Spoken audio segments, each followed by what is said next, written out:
So first, this ultra-woke activist, disguised as a district attorney, refused to fully prosecute gang members, then murdered the 2-year-old Asian boy. Then, she tried pandering to the Asian community by adopting a Chinese name, only in a blue state. Welcome to Dave's Club, your one-stop shop for all things conservative and Patriot. I'm glad you're here. Man, I got a good show today. I came across this story in the New York Post, and this is the kind of story that gets under my skin.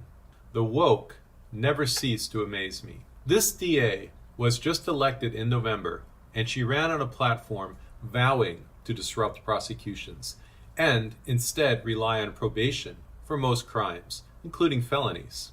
All right, so you guys voted for her. What did you expect? Let's take a look at the story. An embattled woke district attorney in California has been mocked for planning a quote-unquote ridiculous press conference to announce her Chinese name, months after she was accused of being disrespectful towards the Asian community. Alameda County District Attorney Pamela Price had been set to host the naming event in Oakland to mark Asian American and Pacific Islander Heritage Month, before her office canceled the appearance at the last minute without giving a reason. I wonder why. News of the press conference and its abrupt cancellation sparked immediate backlash, as critics accused the black DA, who was facing a recall election in November, surprise, surprise, of cultural appropriation. Cultural appropriation. See how the woke will always eat its own? Local TV reporter Dion Lim also said she had to convince people it was real. Someone messaged me to ask if this was an April Fool's joke. I then sent this person the press release that came from the DA's office. There's no bounds to her virtue signal game, one local said, while another added, shame on the Chinese people that are supporting her and allowing this. I agree. You voted for her and supported her. Well, you can't complain. Local politicians have been adopting Chinese names in the area for several years to become closer to the local community.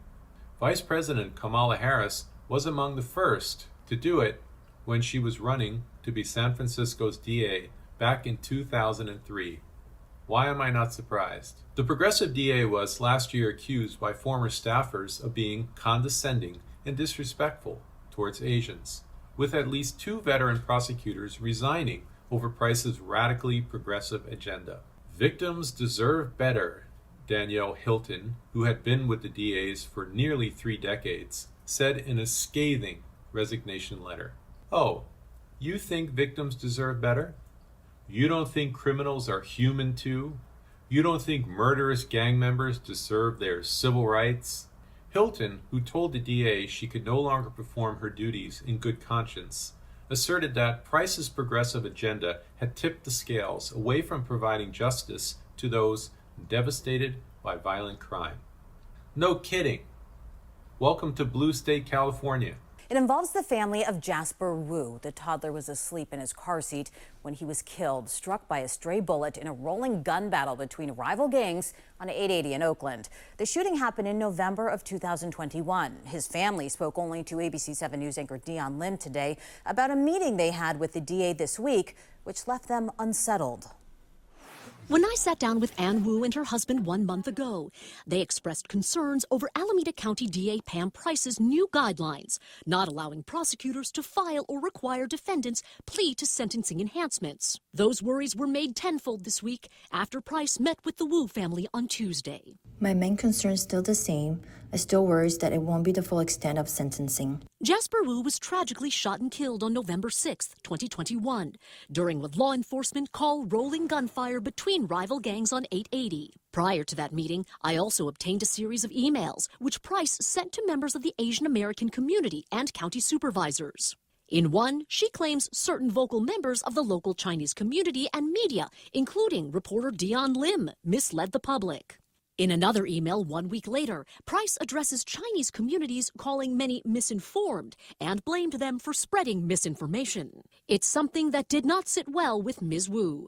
I don't think we or the Chinese community, we were not misinformed. Or the National Asian Pacific Islander Prosecutors Association, a group of mostly federal, local, and state prosecutors, which issued this letter denouncing Price's emails and messaging to the public. It was a little condescending. It was discussing how people, some people, and it was referencing Asian Americans or Chinese Americans earlier, don't know the basic constitutional law. Price also released a series of videos on social media after meeting with the Wu family, defending her office and calling the media out again. Some people, including reporters, are saying things that are not based on facts. In a second video, Price expressed sympathy for Jasper's murder, but also claimed the case was being used to attack her office.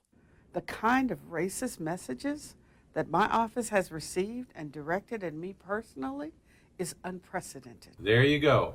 They're spreading misinformation. That's the reason. It's got nothing to do with letting criminals go free with a slap on the wrist. Of course, anyone that would dare criticize her must be racist. Well, let's hope the recall is successful. But as is California, probably not. They'll just keep voting for these left-wing lunatics. Alright guys, that's the show for today. Please support the channel by liking and subscribing. I'm churning these out 5 days a week. You don't want to miss it. See you next time.